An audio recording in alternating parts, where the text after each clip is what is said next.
అందరికీ నమస్కారం. మనం TG TET and DSC classes లో భాగంగా 6th class social studies start చేశాము. మొదటి 3 పాఠాలు అయిపోయాయి. 4వ పాఠం డోకూర్ పీఠభూమిలో ఒక గ్రామం పాఠంలోని కొన్ని ముఖ్యమైన అంశాలను మనం చూసాము. సో ఈ రోజు మరిన్ని ముఖ్యమైన అంశాలు ఈ క్లాస్ లో మనం చూద్దాము. బావులు, బోరు బావులు, వెల్స్ అండ్ బోర్వెల్స్. గ్రామంలో 40 నుంచి 60 అడుగుల లోతులో నీళ్లు ఉండే బావులు ఉండేవి.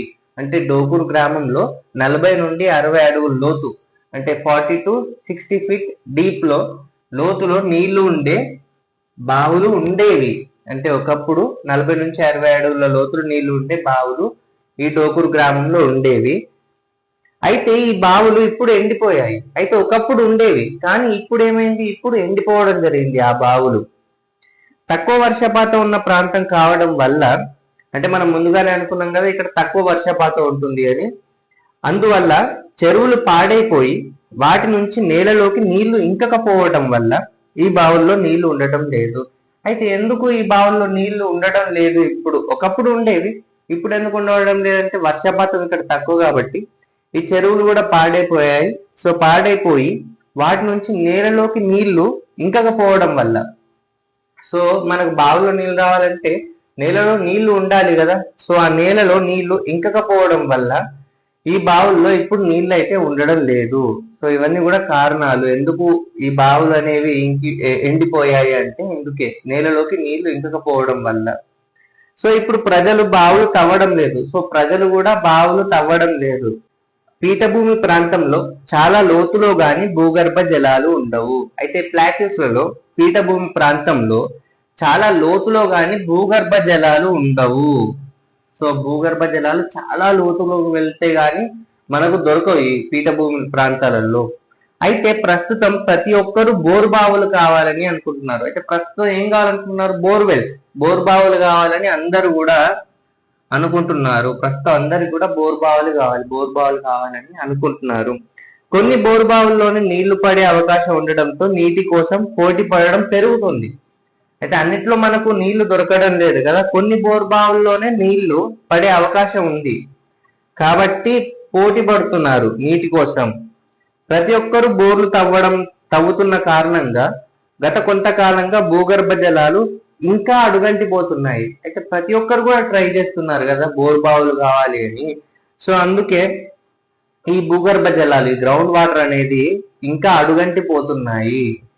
ఒకప్పుడు 100 నుంచి 150 అడుగుల్లో నీళ్లు ఉండగా, అంటే ఒకప్పుడు మనకు ఒక 100 నుంచి 150 ఫీట్, ఓకే, 100 నుంచి 150 అడుగులు తవ్వగానే మనకు ఇక్కడ నీళ్లు దొరుకుతున్నాయి. అంటే ఒక 100 నుంచి 150 అడుగులు తవ్వగానే మనకు నీళ్లు దొరికేవి. కానీ ఇప్పుడు కొన్ని ప్రాంతాల్లో 300 అడుగులు, ఓకే, 300 అడుగులు, మరికొన్ని ప్రాంతాల్లో 500 అడుగుల వరకు తవ్వాల్సి వస్తుంది. ఒకప్పుడున్న పరిస్థితి ఇప్పుడు లేదు. ఒకప్పుడు మనకు నీళ్ల కోసం అంటే 100 నుంచి 150 అడుగులు తవ్వితే మనకు నీళ్ళు అనేది దొరికేవి. కానీ ఇప్పుడు కొన్ని ప్రాంతాల్లో 300 అడుగులు తవ్వినా దొరకట్లేదు. అంటే 300 అడుగులు దొరికితే తప్ప దొరకట్లేదు మనకు నీళ్ళు అనేది. కొన్ని చోట్ల 500 అడుగుల వరకు తవ్వాల్సి వస్తుంది నీటి కోసం. సో అలా అయిపోయింది ఇప్పుడు పరిస్థితి. చాలా తక్కువ భూములు గల రైతులు కూడా బోర్ బావులు తవ్వాలని ఒత్తిడిలో ఉన్నారు. తక్కువ భూములు ఉన్న రైతులు కూడా సేమ్ అదే, మాకు బోర్ బావులు కావాలి అనే ఉద్దేశంతో అదే ఒత్తిడిలో ఉండడం జరుగుతుంది. బోర్ బావుల తవ్వకం చాలా ఖర్చుతో కూడుకున్నది. సో అంత సింపుల్ కాదు, అంటే కొంచెం ఖర్చు పెడితేనే మనకు అయ్యే పని కాదు, చాలా ఖర్చు పెట్టాలి బోర్ బావుల కోసం. ఓకే, బోర్ బావుల కోసం అంటే బోర్ బావులు అనేవి చాలా ఖర్చుతో కూడుకున్నది, విఫలమయ్యే అవకాశాలు ఎక్కువ అని కింది ఉదాహరణ తెలియజేస్తున్నాయి. అంటే ఇప్పుడు మన ఉదాహరణలు కూడా మాట్లాడుకుందాం. సో ఈ బోర్ బావుల వల్ల ఖర్చు ఎక్కువ ఫస్ట్ ఆఫ్ ఆల్, అలాగే విఫలమయ్యే అవకాశాలు కూడా ఎక్కువే. అంటే మనం బోర్ బావులు తవ్వితే ప్రతి బోర్ బావులో నీళ్ళు రావాలని లేదు కదా. ఫస్ట్ ఆఫ్ ఆల్ ఖర్చు ఎక్కువే, అలాగే విఫలమైన ఫెయిల్ అయ్యే అవకాశాలే ఎక్కువ ఉన్నాయి. అంటే ప్రతి దాంట్లో కూడా నీళ్లు వస్తాయని మనం, అంటే నీళ్లు వచ్చి అవి సరిపోతాయని మనం అనుకోలేము. ఓకే, విఫలమయ్యే అవకాశాలు కూడా ఎక్కువే ఉంటాయి. మనం ఇప్పుడు కొన్ని ఉదాహరణలు కూడా చూద్దాము. మొగిలన్న అనే చిన్న రైతు ఒక బోరు బావి తవ్వడానికి 1,00,000 రూపాయలు ఖర్చు అవుతుందని తెలియజేశాడు. అంటే మొగిలన్న అనే ఒక చిన్న రైతు ఒక బోరు బావి తవ్వడానికి ఎంత రూపాయల ఖర్చు అవుతుందని తెలియజేశాడు. 1,00,000 పడుతుంది ఒక్క బోరుబావి తవ్వడానికి. అతను 4 బోరుబావులు తవ్వగా ఒక దాంట్లో మాత్రమే నీళ్లు పడ్డాయి. చూసారా, ఒక్క బోరుబావి తవ్వడానికి 1,00,000 అవుతుంది, కానీ అతను 4 బోరుబావులు తవ్వించాడు, అంటే దాదాపు 4,00,000 రూపాయలు కదా. కానీ 4 తవ్వించినా కూడా నీళ్లు మాత్రం ఎన్నిట్లో పడ్డాయి? ఒక దాంట్లో మాత్రమే నీళ్లు పడడం జరిగింది. అది చాలదన్నట్లు ఆ బోరుబావి కింద 1 ఎకరం మాత్రమే పారుతుంది. అంటే 4 తవ్విస్తే, అంటే ఒక బోరుబావికి 1,00,000 రూపాయలు, అంటే 4 బోరుబావులకు 4,00,000. సో ఒక దాంట్లోనే పడింది ఇప్పుడు నీళ్లు. సో ఆ బోరుబావి కింద 1 ఎకరం మాత్రమే పారుతుంది. మళ్ళీ ఆ బోరుబావిలో ఎన్నో ఎకరాలు పారుతుంది నీళ్ళు అనేది కాదు కదా, 1 ఎకరం మాత్రమే నీరు అనేది పారుతుంది. అదే విధంగా సో ఎంత నష్టం అనేది చాలా వచ్చినట్టే కదా. 4 తవ్వితే ఒకటే నీరు పారుతుంది, ఆ నీటి వల్ల 1 ఎకరం మాత్రమే పారుతుంది కాబట్టి. సో అదే విధంగా ఊరిలోని పెద్ద రైతు అయిన నరేందర్ రెడ్డి తన 20 ఎకరాల భూమిలో, తనకు 20 ఎకరాల భూమి ఉంది, 20 ఎకరాల భూమిలో 15 బోర్ బావులు తవ్వించాడు. 15 బోర్ బావులు తవ్వించానని, వాటిలో 2 మాత్రమే నీళ్లు పడ్డాయని చెప్తున్నారు. సో ఇందాక 4 బోర్ బావులు తవ్విస్తే ఒకటే పారింది. ఇక్కడ 15 బోర్ బావులు 15 బోర్ బావులు తవ్విస్తే వాటిల్లో 2 మాత్రమే పారుతుంది. సో చూసారా, సో ఖర్చు ఎక్కువే. మనం అనుకున్నట్టు ఒక బోర్ బావుకి 1,00,000 రూపాయల ఖర్చు దాదాపుగా.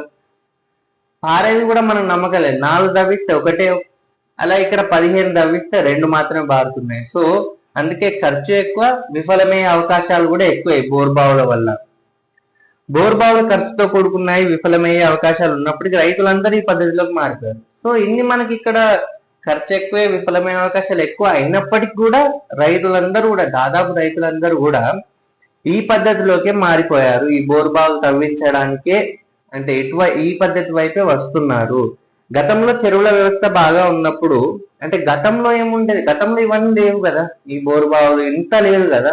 అప్పుడు చెరువుల వ్యవస్థ అనేది ఉంది, అంటే చెరువుల ద్వారా వాటర్ ఇలానే ఉంది. కానీ ఇప్పుడు అందరు రైతులు కూడా బోర్ బావులకు మారిపోతున్నారు. సో గతంలో చెరువుల వ్యవస్థ బాగా ఉన్నప్పుడు చెరువు కింద ఆయకట్టు భూమితోనూ బావులతోనూ చిన్న రైతులు మంచి అవకాశాలు ఉండేవి. సో అప్పుడు చెరువుల వల్ల, బావుల వల్ల, ఈ ఆయకట్టు భూమితో, వీటితోని చాలా మంచిగా ఉండేది అప్పుడు. సో ఇప్పుడు పెట్టుబడులు పెట్టి లోతుగా ఉన్న భూగర్భ జలాల ద్వారా పెద్ద రైతులు మాత్రమే ప్రయోజనం పొందే అవకాశం ఉంది. సో అప్పుడు ఈ చెరువు వ్యవస్థ ఉన్నప్పుడు చిన్న రైతులకు కూడా బాగా ఉపయోగపడేది. కానీ ఇప్పుడు ఏమైంది అంటే పెట్టుబడులు పెట్టాల్సి వస్తుంది. పెట్టి లోతుగా ఉన్న భూగర్భ జలాల ద్వారా పెద్ద రైతులు మాత్రమే, ఇక చిన్న రైతులు కాకుండా పెద్ద రైతులే అంత పెట్టుబడి పెట్టి ఈ భూగర్భ జలాలు తవ్వించడం ద్వారా వాళ్ళు మాత్రమే ప్రయోజనం. ఎందుకంటే లోతుగా ఉన్న భూగర్భ జలాల ద్వారా పెద్ద రైతులు మాత్రమే ప్రయోజనం పొందే అవకాశం ఉంది. ఎందుకంటే వాళ్ళే పెట్టుబడులు, ఎక్కువ ధనం ఉంటుంది కాబట్టి ఎక్కువ పెట్టుబడులు పెట్టగలుగుతారు. ఎంత లోతుగా ఉన్నా కూడా ఈ గ్రౌండ్ వాటర్, భూగర్భ జలాలు తవ్వి వాళ్ళు మాత్రమే నీళ్లు అనేది పొందగలుగుతారు. సో చిన్న రైతులకు చాలా కష్టం అవుతుంది ఇక్కడ ఈ పరిస్థితులలో. వ్యవసాయము మరియు పంటలు, అగ్రికల్చర్ అండ్ క్రాప్స్. డోకూర్ గ్రామ రైతులు పత్తి, వేరుశనగ, ఆముదం, వరి, సజ్జ, అలసంద, కంది వంటి పంటలు పండిస్తారు.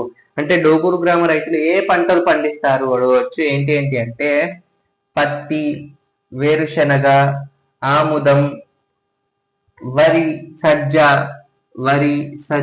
అలసంద, కంది వంటి పంటలు పండిస్తారు. గతంలో ప్రజలు ఆహార పంటలుగా ప్రధానంగా చిరుధాన్యాలు పండించేవాళ్ళు. సో గతంలో ఆహార పంటలుగా ఏం పండించేవాళ్ళు అంటే చిరుధాన్యాలు పండించేవాళ్ళు.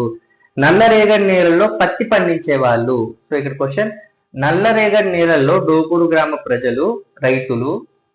గ్రామ రైతులు ఏం పండించేవాళ్ళు అంటే నల్లరేగడి నేలల్లో పత్తిని పండించేవాళ్ళు. ఓకే, పత్తి పంటను పండించేవాళ్ళు నల్లరేగడి నేలల్లో. సో ఎర్ర నేలల్లో వేరుశనగ, ఆముదం సాగు చేసేవాళ్ళు. మరి ఎర్ర నేలల్లో వేరుశనగ, ఆముదం, ఓకే, నల్లరేగడి నేలల్లో పత్తి పండించేవాళ్ళు, ఎర్ర నేలల్లో వేరుశనగ, ఆముదం సాగు చేసేవాళ్ళు. అడవి పందుల సమస్య కారణంగా వేరుశనగ కింద విస్తీర్ణం తగ్గించి రైతులు ఆముదం సాగు చేస్తున్నారు. సో అడవి పందుల సమస్య కారణంగా వేరుశెనగ కింద విస్తీర్ణం తగ్గించి రైతులు ఆముదం ఓకే సాగు చేస్తున్నారు. చవుడు నేలల్లో సజ్జలు పండించే వాళ్ళు. సో చవుడు నేలల్లో ఏం పండించే వాళ్ళు? సజ్జలు పండించే వాళ్ళు. ఓకే. కంది అలసంద పంటలను ఇతర పంటలతో మిశ్రమ పంటగా సాగు చేసేవాళ్ళు. కంది అలసంద పంటలను ఇతర పంటలతో మిశ్రమ పంటగా సాగు చేసేవాళ్ళు. కంది అలసంద పంటలను. పెద్ద చెరువు సంపెంగ వాగులోని నీటితో వరి సాగు చేస్తారు. ఈ పాయింట్ కూడా గుర్తుంచుకోవాలి. ఏ నీటితో అడగవచ్చు. ఏ నీటితో అంటే పెద్ద చెరువు అలాగే సంపెంగ వాగులోని నీటితో వరి సాగు చేసేవారు. ఓకే, వరి సాగు చేస్తారు. వాగులో గుంతలు తవ్వి మోటార్ల సహాయంతో నీళ్లు తోడతారు. వాగు ఎండిపోతే వరి పంట కూడా ఎండిపోతుంది. సో ఈ వాగు ఎండిపోతే వరి పంట కూడా ఎండిపోవడం జరుగుతుంది. అక్టోబర్ జనవరి నెలల మధ్య రబీ పంటగా బోరుబావులపై ఆధారపడి వరి వేరుశెనగ సాగు చేస్తారు. సో అంటే అక్టోబర్ టు జనవరి, అంటే అక్టోబర్ నుంచి జనవరి నెలల మధ్య రబీ పంటగా ఓకే రబీ పంటగా బోరుబావులపై ఆధారపడి వరి అలాగే వేరుశెనగ అంటే ప్యాడీ అలాగే గ్రౌండ్ నట్ ని సాగు చేస్తారు. ఓకే, ఏ పంటలు? వరి మరియు వేరుశెనగ పంటల్ని ఈ అక్టోబర్ జనవరి మధ్య రబీ పంటగా సాగు చేయడం జరుగుతుంది. వరి నుంచి ఎకరానికి 20 నుంచి 30 క్వింటాల దిగుబడి పొందవచ్చని రైతులు చెప్తారు. అంటే వరి నుంచి ప్యాడీ నుంచి ఎకరానికి 20 నుంచి 30 క్వింటాల దిగుబడి. ఓకే, ఒక ఎకరానికి 20 నుంచి 30 క్వింటాల దిగుబడి పొందవచ్చని రైతులు అక్కడ వాళ్ళు చెప్తున్నారు. సో రసాయనిక ఎరువులు, పురుగు మందుల ధరలు పెరగడం వల్ల హార్వెస్టర్ల వినియోగం అంటే కోత యంత్రం హార్వెస్టర్ల వినియోగం వల్ల గత దశాబ్దాలలో వ్యవసాయ ఖర్చులు పెరుగుతున్నాయి. సో ఇప్పుడు వ్యవసాయ ఖర్చులు అనేవి పెరుగుతున్నాయి. ఎందుకు మనం డిస్కస్ చేస్తాం కదా, రసాయనిక ఎరువుల వల్ల, పురుగు మందుల ధర వల్ల, అలాగే ఈ హార్వెస్టర్ల వినియోగం వల్ల కూడా ఈ వ్యవసాయ ఖర్చులు అనేవి పెరుగుతూ ఉన్నాయి. సాంప్రదాయంగా వస్తున్న పెంటపోగు ఎరువు వినియోగం గణనీయంగా తగ్గిపోయింది. సాంప్రదాయంగా వస్తున్న పెంటపోగు ఎరువు వినియోగం గణనీయంగా ఏమైందంటే తగ్గిపోవడం జరిగింది. తరిగిపోతున్న భూగర్భ జలమట్టాలు తీవ్రమవుతున్న సమస్య. సో ఈ పీఠభూమి ప్రాంతం అంతా రైతులు వాణిజ్య పంటలు పండించడానికి విపరీతంగా బోర్బావులను తవ్వుతూ పోతున్నారు. సో ఈ వాణిజ్య పంటలు పండించడానికి ఈ పీఠభూమి ప్రాంతంలో ఉన్న రైతులంతా కూడా బోర్బావులు విపరీతంగా బోర్బావులు తవ్వుతూ పోతున్నారు. సో ఈ బోర్బావుల్లో వర్షాల ద్వారా పునరుద్ధరించబడుతున్న నీటి కన్నా వీటి నుండి ఎక్కువ నీటిని తోడుతున్నారు. సో మనకు ఈ వర్షం వల్ల ఎంత నీరైతే పునరుద్ధరించబడుతుందో అంతకంటే కూడా ఎక్కువ నీటిని తోడడం జరుగుతుంది. తత్ఫలితంగా ప్రతి సంవత్సరం కొద్ది రోజులు ఉపయోగించగానే బావుల్లో నీరు తగ్గిపోతున్నాయి. సో దానివల్ల ఏమవుతుందంటే, ఎక్కువ తోడడం వల్ల ఏమవుతుందంటే బావుల్లో నీరు అనేది తగ్గిపోతున్నాయి. సో అది మనం గమనించాల్సిన విషయం. నీరు అనేది తగ్గిపోతున్నాయి. కొద్ది రోజులు ఉపయోగించగానే మనకి బావుల్లో నీరు అనేది తగ్గిపోతుండడం జరుగుతుంది ఇక్కడ. సో బోర్ బావులు కూడా ఎండిపోతున్నాయి. ఎండిపోతున్నాయి. సో నీరు అనేది లేదు కదా, కొన్ని రోజులు మనం తాగగానే నీరు అనేది అయిపోతుంది. సో అంటే వినియోగం అనేది ఎక్కువగా ఉంది. సో కారణాలు తెలుసుకొని చర్చించండి, తగిన పరిష్కారాలు కూడా కనుక్కోండి అన్నారు. అంటే మరి ఇలా జరగడానికి కారణాలు ఏమై ఉంటాయి, అలాగే వాటికి మన పరిష్కారం ఏమి ఇవ్వగలుగుతాం, తగిన పరిష్కారాలు ఏంటి అనేది మీరు కూడా ఒకసారి డిస్కస్ చేసి, మీరు కూడా ఒకసారి ఆలోచించి సెర్చ్ చేసి ఒకసారి అయితే కామెంట్ రూపంలో తెలియజేయండి. ఏమేమి కారణాలు అయి ఉండవచ్చు ఇలా జరగడానికి, అలాగే వీటికి మన పరిష్కారం ఏమి ఇవ్వచ్చు అనేది కామెంట్ రూపంలో తెలియజేయండి. పండ్ల తోటలు అంటే ఫ్రూట్ ఆర్చర్డ్స్. డోకూరులోని కొంతమంది రైతులకు మామిడి, చీని తోటలు అంటే బత్తాయి, మొసంబి తోటలు ఇవి ఉన్నాయి. సో అంటే ఇంగ్లీష్ లో మ్యాంగో అండ్ ఆరెంజ్ ఆర్చర్డ్స్ కొంతమంది రైతులకి డోకూరు గ్రామంలో ఉండడం జరిగింది. ఈ పంటలకు వరి కంటే తక్కువ నీళ్లు అవసరం అవుతాయి. సో ఈ పంటలకు వరికి ఎంత నీళ్ళు అయితే అవసరం అవుతాయో అంతకంటే తక్కువ నీళ్ళే అవసరం పడడం జరుగుతుంది. సో వేరుశెనగకి అనువైన నేలలో వీటిని పండించవచ్చు. వేరుశెనగకి అనువైన నేలలో వీటిని పండించవచ్చు. ఈ పండ్ల చెట్లతో పాటు రబీ కాలంలో అంతర పంటగా వేరుశనగను సాగు చేస్తారు. సో ఈ పండ్ల చెట్లతో పాటు రబీ కాలంలో, సో ఏ కాలంలో అంటే రబీ కాలంలో, సో రబీ కాలంలో అంతర పంటగా వేరుశనగను సాగు చేస్తారు. అంటే గ్రౌండ్ నట్ సాగు చేస్తారు. ఈ ప్రాంతంలోని పెద్ద రైతులు సాగునీటిని అందించడానికి తుంపర సేద్య విధానాన్ని అవలంబిస్తున్నారు. సో ఏ విధానం అంటే తుంపర సేద్య విధానం. సో ఇక్కడ స్ప్రింక్లర్స్, ఓకే, ఇరిగేషన్ కోసం స్ప్రింక్లర్స్ ని ఉపయోగించడం జరుగుతుంది.